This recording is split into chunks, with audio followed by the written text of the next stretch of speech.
Hello friends, in this video I will show you how to set ISO A0 paper size in Excel.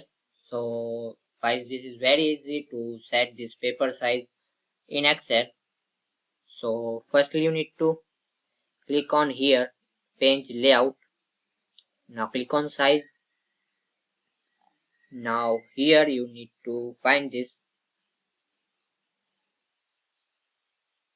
ISO A0, this paper size. You can find it, so just click on it and you can very easily set it.